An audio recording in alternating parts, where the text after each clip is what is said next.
नमस्कार दोस्तों, हमारे YouTube चैनल बुक्स प्ले में आपका स्वागत है। आज हम बात करने वाले हैं डॉक्टर सुधीर दीक्षित द्वारा लिखी गई एक बेहतरीन किताब टाइम मैनेजमेंट की, जिसमें लेखक ने समय के सर्वश्रेष्ठ उपयोग करने के 30 सिद्धांत बताए हैं। टाइम मैनेजमेंट पुस्तक समय प्रबंधन के महत्वपूर्ण सिद्धांतों, तकनीकों और उपायों को समझाती है। यह पुस्तक अपने समय को संगठित करने, प्राथमिकताओं पर केंद्रित होने, कार्य क्षमता को बढ़ाने और स्वतंत्रता का आनंद लेने में मदद करती है। टाइम मैनेजमेंट पुस्तक आपको अपने समय का बेहतर उपयोग करने, लक्ष्यों को प्राप्त करने, व्यर्थ खर्च होने वाले समय को कम करने और उच्च प्रदर्शन की संभावनाओं को मजबूत करने में मदद कर सकती है। यह आपको समय प्रबंधन के सिद्धांतों को समझाती है और आपकी जीवन शैली को सुधारने में सहायता देती है। यह पुस्तक आपको अपने दैनिक कार्यों, कारोबारिक व्यवस्था और नौकरी के लिए समय प्रबंधन के महत्वपूर्ण सिद्धांतों को अपनाने में मदद कर सकती है। दोस्तों, ये वीडियो का चौथा पार्ट है। इस वीडियो के अगले पार्ट का लिंक नीचे डिस्क्रिप्शन में दे दिया हूँ। इस वीडियो को देखने के बाद आप बाकी पार्ट्स को जरूर देखें। तो चलिए शुरू करते हैं। 16वां सिद्धांत, निश्चित समय पर कार्य कीजिए। Work on fix time. हमारे शरीर में एक घड़ी होती है जिसे बायोलॉजिकल क्लॉक कहा जाता है। जब आप निश्चित समय पर काम करने की आदत डाल लेते हैं तो आपका शरीर उसी अनुसार ढल जाता है। यदि आप हर दिन दोपहर 1:30 बजे खाना खाते हैं तो आपको उस समय अपने आप भूख लगने लगेगी। यदि आप हर दिन रात को 10 बजे सोते हैं तो आपको उस समय अपने आप नींद आने लगेगी। यह बायोलॉजिकल क्लॉक है जो आपसे निश्चित समय पर निश्चित काम करवा रही है। बस आपको आदत डालकर इसमें चाबी भरनी पड़ती। निश्चित समय पर पहले से निर्धारित किए गए काम करने से हमें उसकी आदत पड़ जाती है और इससे हमारा शरीर और मन दोनों ही उस समय में उस काम को करने के लिए हमेशा तैयार रहता है। इसलिए आप अपने प्रत्येक महत्वपूर्ण कार्य का समय निश्चित करके उसी समय पर करें। इससे आप शारीरिक और मानसिक रूप से उस काम को करने के लिए पूरी तरह तैयार हो जाते हैं।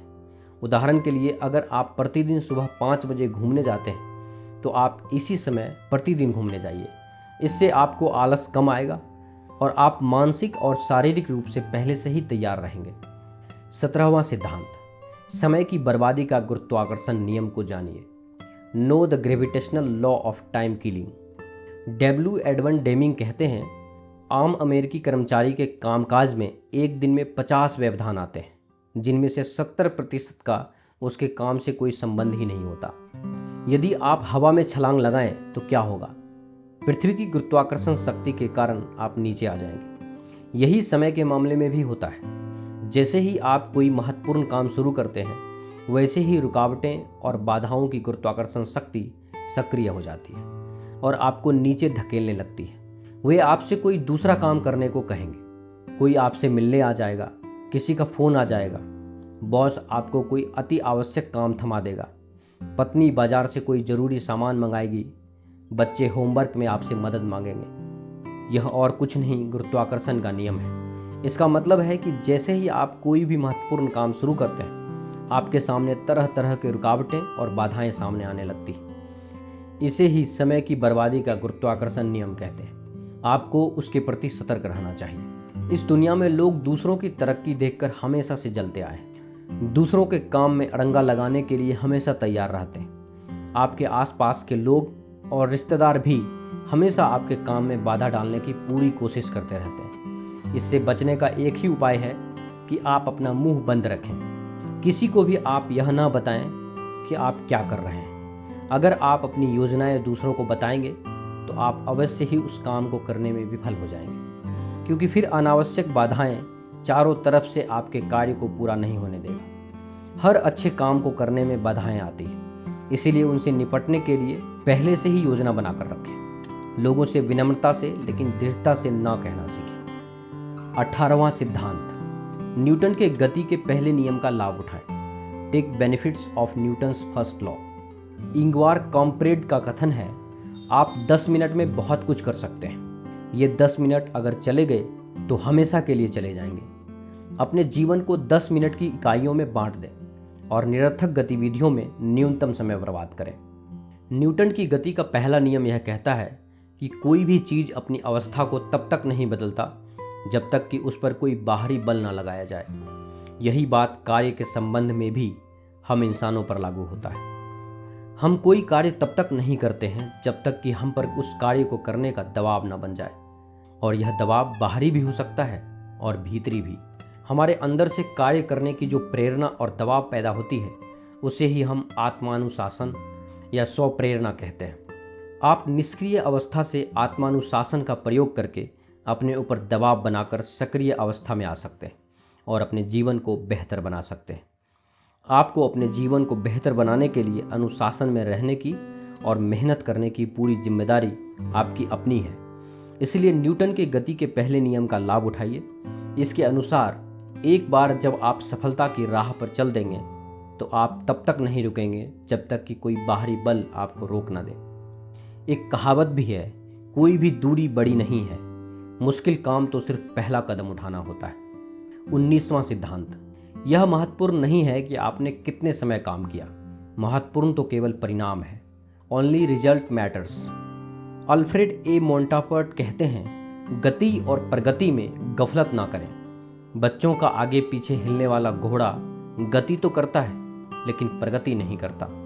दोस्तों, कर्मचारी के लिए महत्वपूर्ण पैमाना यह है कि उसने कितने समय काम किया, जबकि कंपनी के मालिक के लिए महत्वपूर्ण पैमाना यह है कि उसने कितना मूल्यवान परिणाम दिया।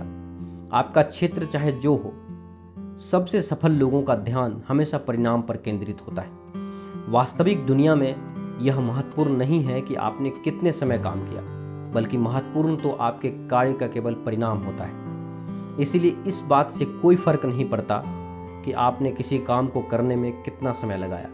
फर्क तो केवल इस बात से पड़ता है कि आप आवश्यक परिणाम दे पाए कि नहीं। इसलिए काम के घंटे ना गिने, बल्कि अपना पूरा ध्यान अपेक्षित परिणाम पाने पर केंद्रित करें। क्योंकि लोग यह बात भूल जाते हैं कि आपने कोई काम कितनी तेजी से या कितने लंबे समय तक किया है। लोग तो हमेशा यह याद रखते हैं कि आप उस काम को कितनी अच्छी तरीके से किया है।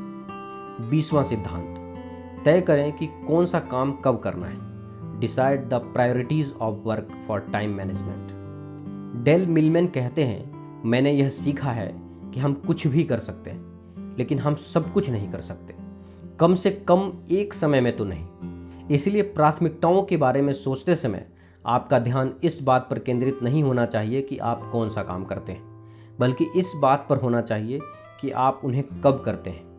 टाइमिंग ही सबसे महत्वपूर्ण चीज़ है।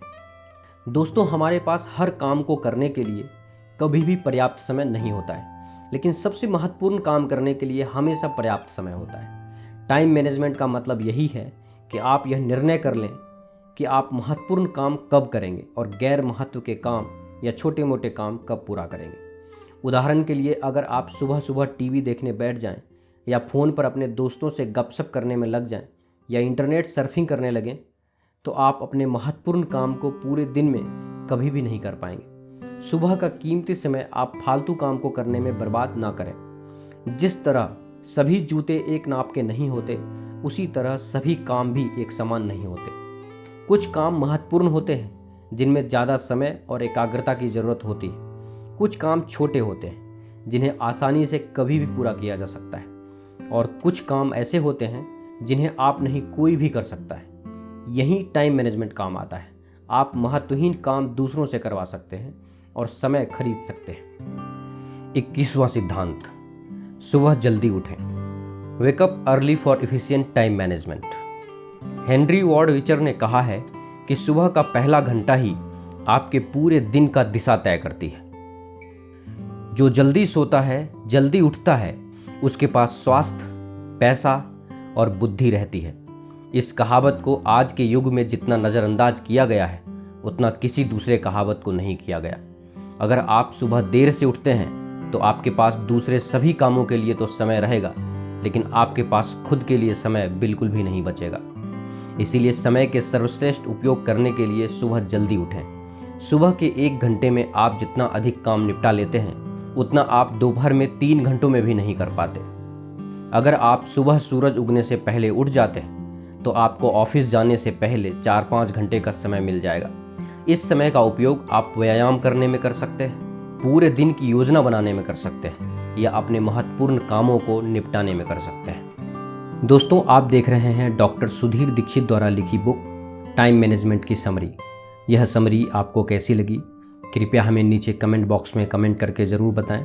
अगर आपको यह समरी अच्छा लगा हो तो इसे अपने फ्रेंड्स और फैमिली के साथ अवश्य शेयर करें और हमारे लेटेस्ट वीडियो को देखने के लिए हमारे YouTube चैनल बुक्स प्ले को सब्सक्राइब करें। धन्यवाद।